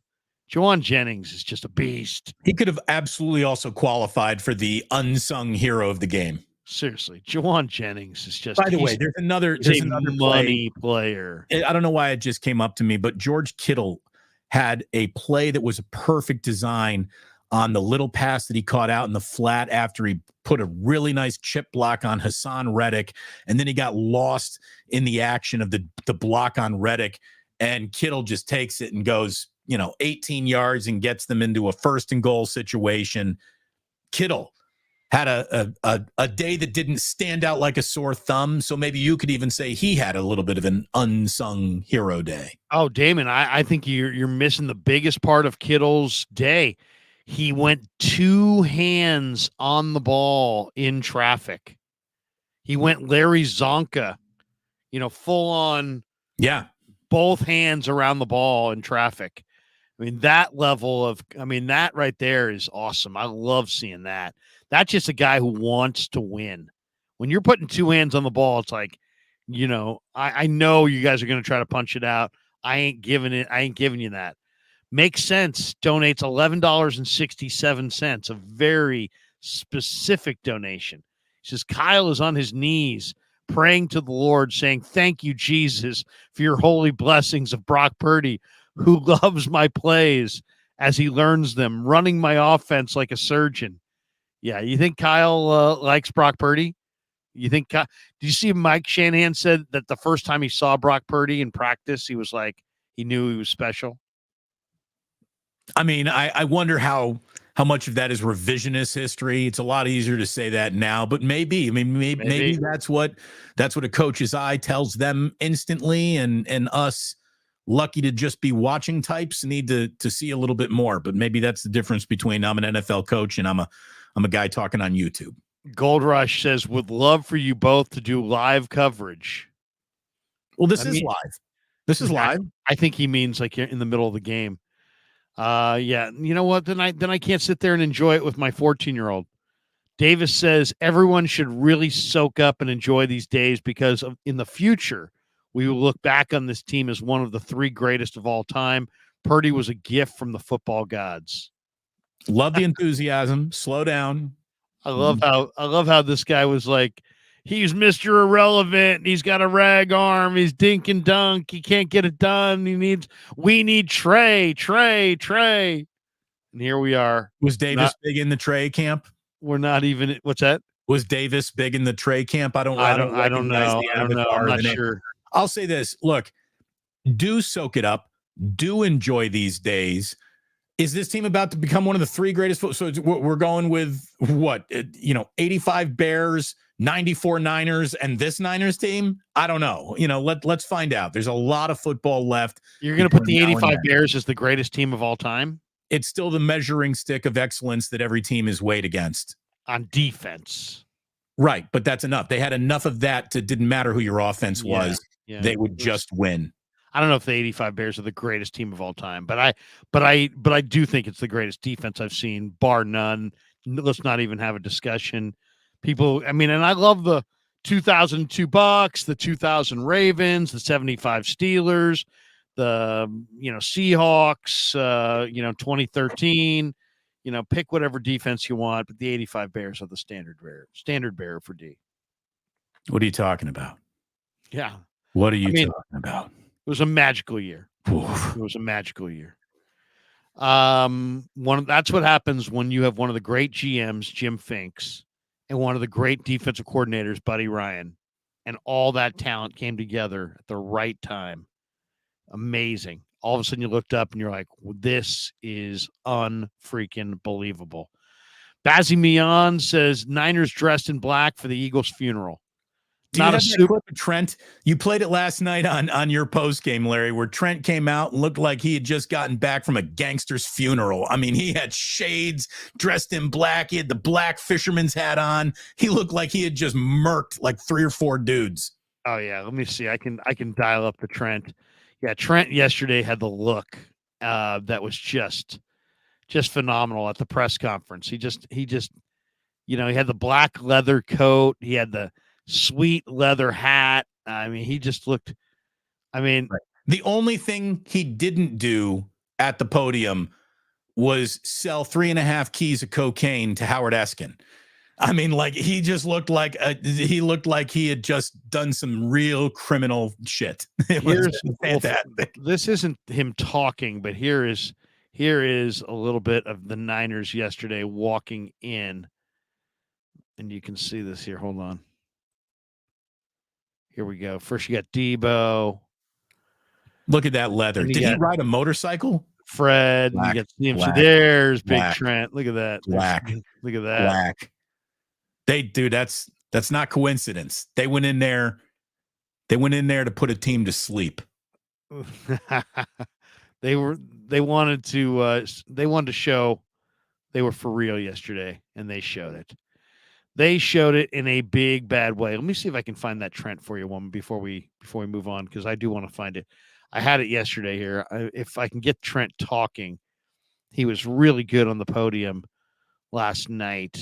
And the thing about Twitter is everything's so deep in there that I may have to go. Right, you're scrolling. Forget about it. It's just basically Trent Williams is a badass. You've learned nothing new. You knew that.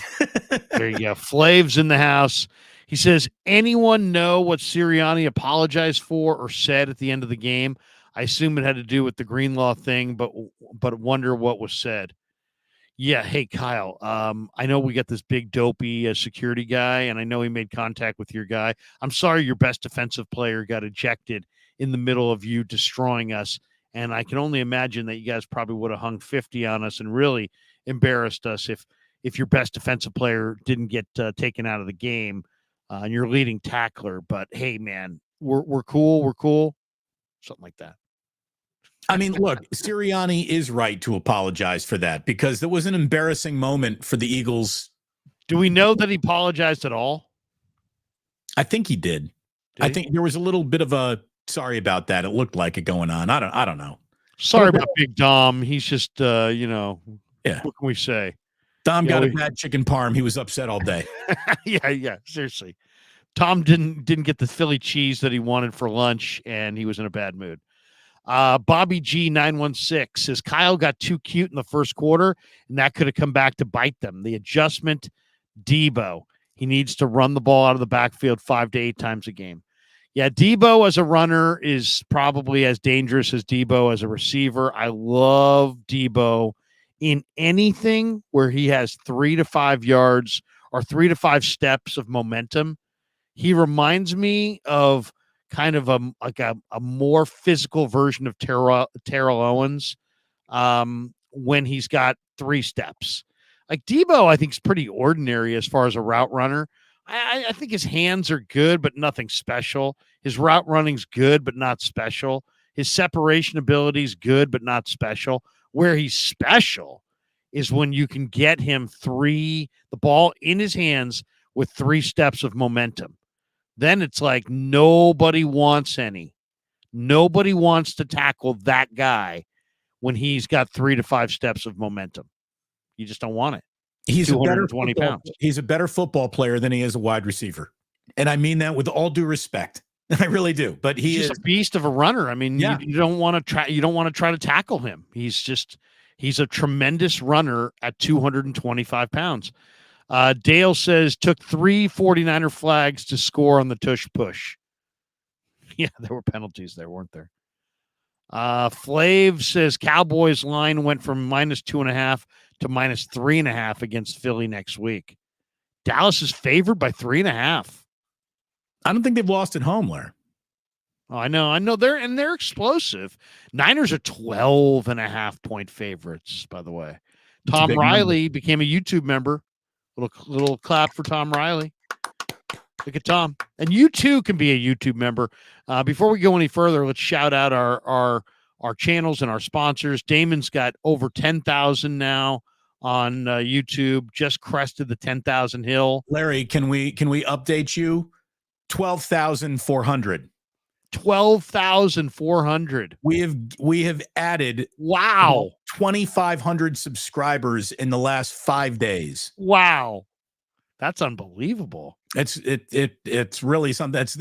This is without a doubt the week that the channel took a step forward, and I'd like to thank the Eagles for that. Everyone came for an awful lot of attention, and I'll tell you what also happened, Larry.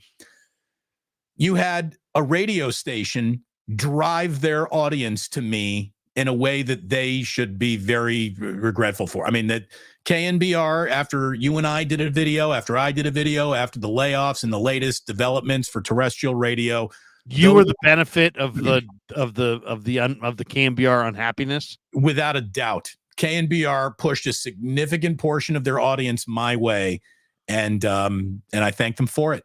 They're just not good at this. Thank you.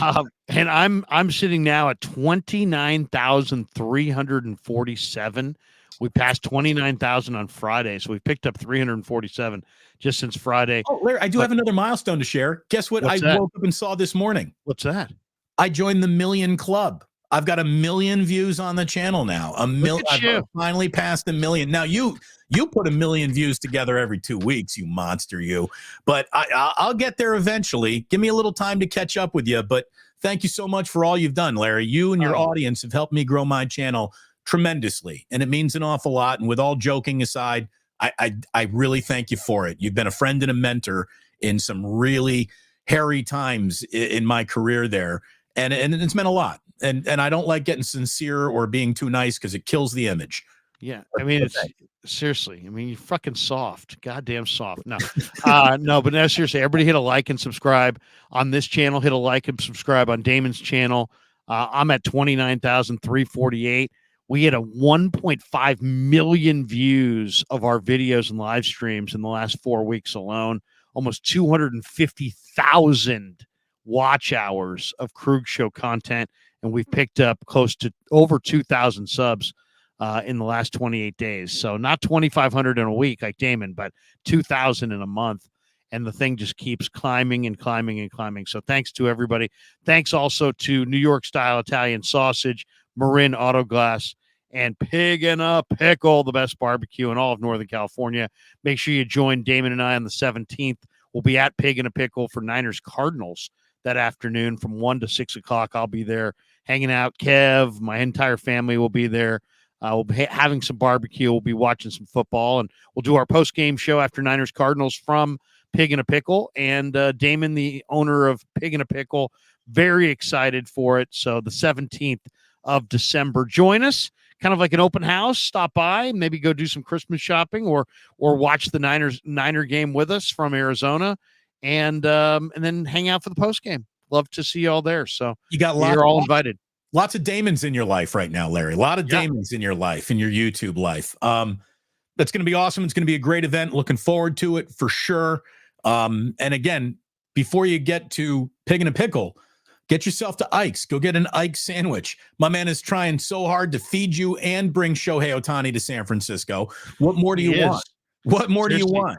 Ike has given up the name of his place, at least one of them, to Shohei, and given Shohei an offer of free lifetime sandwiches. Shohei will make his decision this week. I'm hearing the Ike's offer is weighing heavily on his mind. Greg Argisi says, you guys are Niner fans. You guys are Niner fans? 84 Niners, 89 is the greatest. Look, those are great Niners teams. The team that I saw in college, though, to me, like, just 94. Yeah, I mean, Merton Hanks, that Dion defense, and Steve at the apex of his powers. You're which rose out of the bouquet of Niners excellence do you want? I mean, there's a lot of good options there. I'll go 89. I'll go 89. Right. I think 89 is because, the thing about 84, Jerry wasn't on that team. Right. Now, so how do you not have Jerry? 10, right? 89 was 55-10 in the Super Bowl. 89 was 55-10 over Denver. So got to go 89. That team had Joe Montana, Roger Craig, Tom Rathman, Hold on, I'm going to Jerry, while I read. JT, Brent Jones, Killer D. I'll go 89, but they're all damn good. We got this one from Jomo. He says, the hit by Deebo. My goodness. Hashtag cry Eagles cry.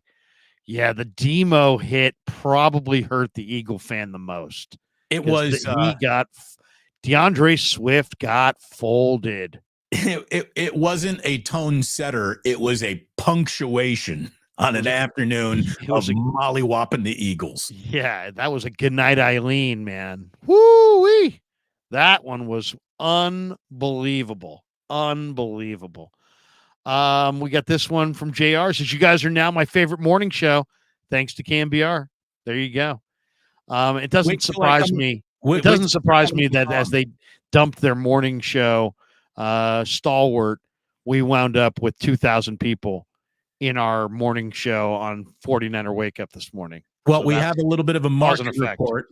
Market report for you right now. 49ers Wake Up viewers is at 1,550, and that's just on your end. You can add another 500-600 on my end, so it's over 2,000, which means we have more than 95.7, and we are completely dwarfing KNBR. I'm dwarfing KNBR all over just on my half, not even including you. So thanks to Kevin Kruger, the producer of 49ers Wake Up, for yet another We're winning in the market report. Thank you very much, Kevin. And I hope, how did he do in his flag football game last night? We got a winner?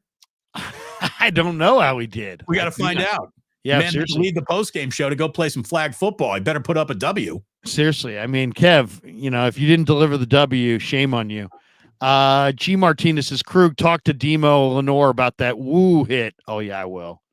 There's a couple guys this week I really want to go talk to. One of them is Lenore for just the way he's playing. I mean, another one's Kinlaw for the way he's playing. Maybe Jair Brown. But, yeah, definitely got to go talk to Lenore because that was a good night hit. And then also when this game got chippy, and who was it that was getting into it with Mooney Ward? Was it A.J. Brown? Yeah. And Demo came right over there and jumped in too. So I can rock with Demo, man. He's there for his brothers. You know what I mean? He's there to defend his guys. Somebody, you're going to put a finger in the chest of Charvarius Mooney Ward.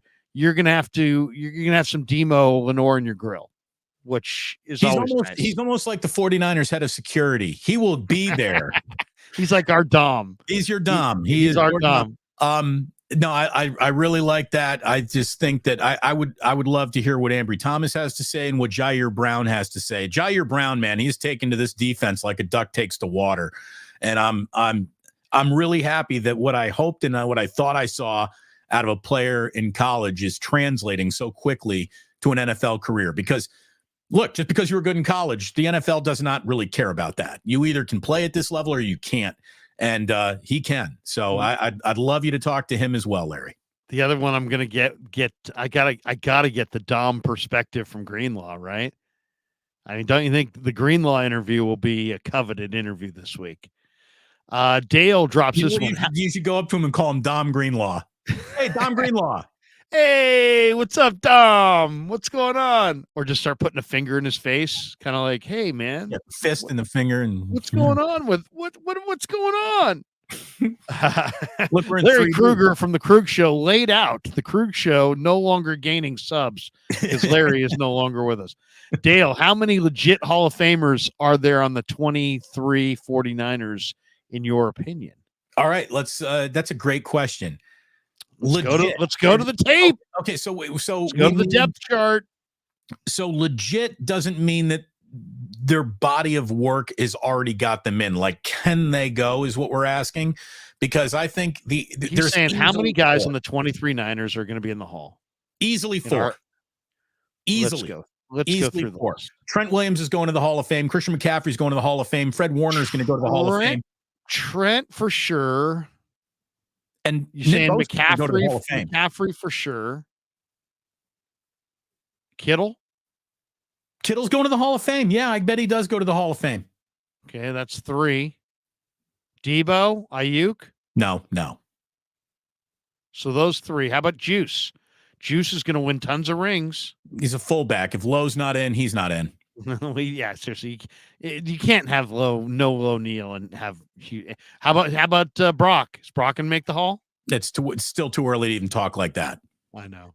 All right, let's go. So 3 on offense. On defense, Bosa, Fred Warner, Hargrave, no. Chase Young, no. Greenlaw, no. Fred Warner, yes. So there's 2. 5. Dude, 5 future Hall of Fame players. What absurd amount of Hall of Fame players on a single team, by the way. And Kyle Shanahan, if you want to include him, could go to the Hall of Fame. And Lynch is already there. So 6. It's a lot. I mean, go back to 1994 Niners Cowboys, and you had Steve Young, Jerry Rice, Michael Irvin, Emmitt Smith, Dion, Charles Haley, Troy Aikman. I mean, there's some. Who's a great Cowboys offensive lineman from Sonoma State? Larry Allen. There's somebody else we're missing. Darren Woodson, maybe. Did you say Michael Irvin? Emmitt Smith, Troy Aikman, Eric Williams. Was he go? He was freaking awesome. Jimmy Johnson. Jerry's already in. Eddie's already in. Yeah, I mean, it's just talent, baby. That was the clash of titans right there, man. That was maybe the greatest collection of talent ever on a field at one time. It's one of those things you think, was it really, really special because I was younger? And, go back to your high school today. The hallways are not nearly as big as you remember them. But you go back and you start thinking about those old Niners. And look, so this is before I moved to San Francisco. BY, we forgot about BY. There you go. This is happening when I am, rooting for neither team growing up in upstate New York. You got Niners and Cowboys at the tooth of their rival. And I mean, I even knew I was watching like Titanic all-time greatness as I was watching it. So, yeah. San Francisco was a ghost town when the Niners played the Cowboys in the 90s. Freaking ghost town. You could be anywhere. You could be at Stonestown. Nobody was there. You could be at, Academy of Sciences. Nobody was there. I mean, nobody was on the street.